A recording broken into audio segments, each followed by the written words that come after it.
हर बार पूछ रहे हैं तो मेरे पास किसी व्यक्तिगत उसकी जानकारी नहीं है। मैंने आपको पहले भी बताया था, किसी खास व्यक्ति के किसी खास न्यायिक प्रक्रिया के बारे में मेरे पास कोई जानकारी नहीं है। पुलिस अपना काम करेगी, जो न्यायिक निर्देश हैं, जो न्यायालय का आदेश है, उसके तहत हम लोग कार्रवाई करेंगे। अगर आम आदमी होता तब तक वो कब हो गया? कल सीनियर एसपी बोले हैं जी इसमें। सर, जो राजीव रंजन डीआईजी के ऊपर जो मामला है, जिसकी जांच सीआईडी ने की है, पूरा मामला क्या है और आगे क्या कार्रवाई होगी? कुछ अखबार समाचार पत्रों में ये सूचना प्रकाशित हुई है और विशिष्ट रूप से संचिका चूँकि प्रक्रियाधीन है, इसलिए अभी मेरा इस स्तर पर कुछ कहना संभव नहीं। जांच तो हुई है ना सीआईडी से? तो क्या लगता है सर जैसे कार्रवाई होगी उन पर? अभी चूंकि संचिका आई है, संचिका प्रक्रियाधीन है, तो प्रक्रियाधीन किसी मामले में पुलिस प्रवक्ता के रूप में कुछ कह पाना बियॉन्ड ज्यूरिसडिक्शन भी होगा और मेरी जानकारी में भी नहीं, क्योंकि संचिका प्रक्रियाधीन है। सवाल तो ये उठता है सर, बार-बार आईपीएस अधिकारी पर ये इतनी लंबी क्यों खिंच जाती है सर? मैंने पहले भी आपको कहा था, आप लोगों की जो दिलचस्पी थी, मैंने बिल्कुल साफ कहा था और स्पष्ट रूप से कहा था कि भ्रष्टाचार का मामला हो या कोई और भी मामला हो, पुलिस कर्मियों पर जिसमें कि गजेटेड ऑफिसर भी संलिप्त हैं और नॉन गजेटेड ऑफिसर भी संलिप्त हो सकते हैं, सभी के विरुद्ध एक समान रूप से कानूनी रूप से तथ्यों के आधार पर, जांच रिपोर्ट के आधार पर और संबंधित पदाधिकारी का पक्ष जान करके उचित कार्रवाई होती है। मेरे पास में कुछ आंकड़ा है, मैं आपको खाली बताना चाह रहा हूँ। मैंने पिछले बार आपको बताया था, वो आंकड़ा इस प्रकार है। जनवरी में कुल हमारे जो विभागीय कार्रवाई चलती है पुलिस पदाधिकारियों पर, कर्मियों पर, उसमें वो संख्या थी 4228 और 26 सितंबर तक का आंकड़ा है। अभी सितंबर महीने का आखिरी हफ्ता का आंकड़ा नहीं आया है, तो 26 सितंबर तक का जो आंकड़ा है वो संख्या घटकर 3643 रह गई है। 643 मामले लंबित बचे हैं, मतलब 585 मामलों का हम लोगों ने ज़्यादा डिस्पोजल किया।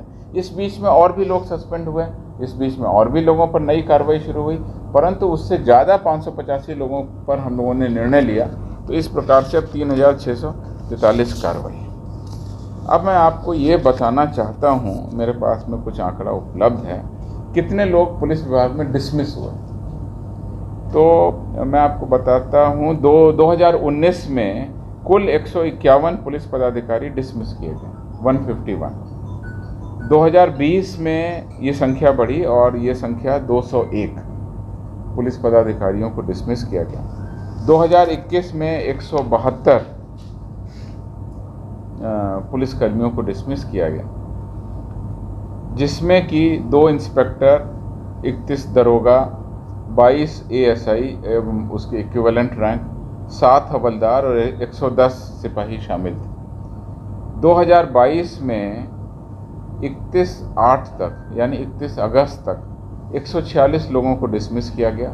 सितंबर महीने का भी आंकड़ा सभी जगह से नहीं आया है, परंतु जिन जगहों से आ गया है उसमें 16 लोगों का डिसमिसल कन्फर्म है।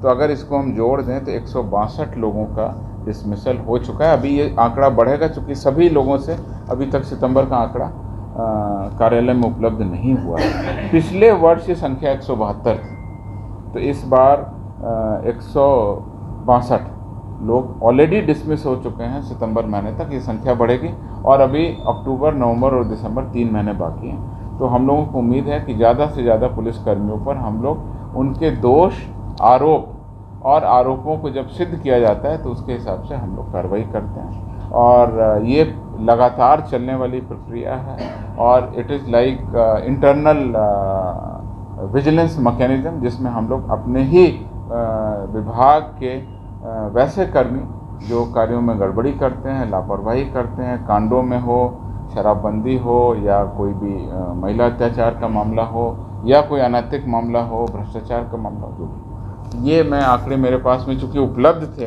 इसलिए मैंने आपके सामने रखा। वो डिटेल प्रोजेक्ट जब बन जाएगा हम आपके सामने शेयर करेंगे। मैंने आपसे ये कहा था कि जो कुछ सक्सेस स्टोरी आएंगी सितंबर और अक्टूबर की, वो मैंने कंपाइल किया। सेकेंड फेज़ में लगभग 15 से 18 हज़ार आने की संभावना है। वो पुलिसकर्मी लगेंगे और अभी हमारे ज़िले के जो रिसोर्सेस हैं उसी को हम लोग डाइवर्ट करके इन वाहनों को इक्विप कर रहे हैं और वहाँ पर लगे हुए हैं। सेकेंड फेज़ में हम गाड़ियों खरीदने का प्रपोजल, उनको इक्विपमेंट बनाने का प्रपोजल, मोटरसाइकिल खरीदने का प्रपोजल, नया रिक्रूटमेंट करने का प्रपोजल और साथ ही साथ जो हमारा कंट्रोल रूम है उस कंट्रोल रूम को भी अपग्रेड करेंगे। तो उसके अपग्रेड करने के सारे प्रपोजल इसमें शामिल हैं। जब प्रपोजल बन जाएगा और हम लोग भेजेंगे तब हम आपको इसके बारे में शेयर करेंगे। कार्तिक सिंह में क्या हुआ सर? एमएलसी कार्तिक सिंह वाले मामले में हाँ देखा जा रहा है, तो क्या रूल्स क्या कहता है? क्या मूर्ति विसर्जन के दौरान अश्लील डांस जो है उसके तस्वीरें आती है सामने, और नॉर्म्स क्या कहता है, कार्रवाई क्यों नहीं?